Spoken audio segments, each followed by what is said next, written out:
வணக்கம் அன்பார்ந்த chef Jagadish கருப்பே YouTube நேயர்கள் அனைவருக்கும் அன்பான வணக்கம். நம்ம இன்றைக்கி ஜேகே ஸ்பெஷல் மல்லி வடை எப்படி பண்ணுறதுங்கிறத பார்ப்போம்.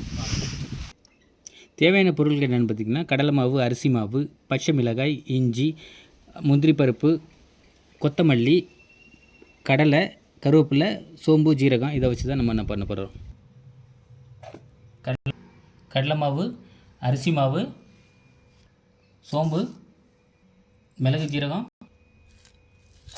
கடலை, முந்திரி பருப்பு, வரமல்லி, இஞ்சி, பச்சை மிளகாய், கருவேப்பிலை, ஒரு சிட்டிகை சோடா உப்பு, தேவையான அளவு உப்பு, தேவையான அளவு தண்ணி ஊற்றி இதை நல்லா மிக்ஸ் பண்ணிக்கணும்.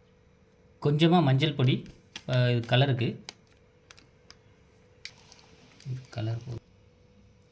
ஸோ இந்த பதத்துக்கு இந்த கலரில் இருக்கணும். இப்போ இந்த மாதிரி ஒரு ட்ரேயில் தட்டில் எண்ணெய் இல்லாட்டி நெய் ஊற்றிக்கலாம். இந்த மாதிரி நல்லா அப்ளை பண்ணிவிட்டு இதில் நல்லா பரத்தி இப்போ ஸ்டீம் பண்ணி எடுத்துக்க வேண்டியதான். இட்லி சட்டியில் வச்சு நம்ம அவிச்சு எடுத்துக்க வேண்டியதான். வெந்தது நல்லா இதை ஆற வைக்கணும். ஆற வச்சதுக்கப்புறம் இதை நம்ம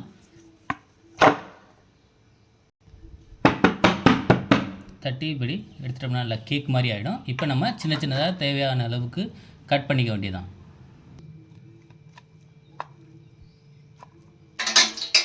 எண்ணெயில் போட்டு பொரிச்சிக்க வேண்டியதான். நல்லா இந்த மாதிரி பொன்னிறமாக நம்ம பொரிச்சு எடுத்துக்க வேண்டியதான். ஜேகே ஸ்பெஷல் மல்லி வடை ரெடி ஆச்சு. இந்த வீடியோ பிடிச்சிருந்தால் லைக் பண்ணுங்கள், ஷேர் பண்ணுங்கள். ஷெஃப் ஜெகதீஷ் கருப்பியா யூடியூப் சேனலை இதுவரையும் சப்ஸ்கிரைப் பண்ணாதவங்க சப்ஸ்கிரைப் பண்ணுங்கள். இதை மாதிரி ட்ரை பண்ணிவிட்டு இது எப்படி இருந்துச்சுன்னு கமெண்ட்ஸ் பாக்ஸில் போய்ட்டு கமெண்ட்ஸ் பண்ணுங்கள். நன்றி, வணக்கம்.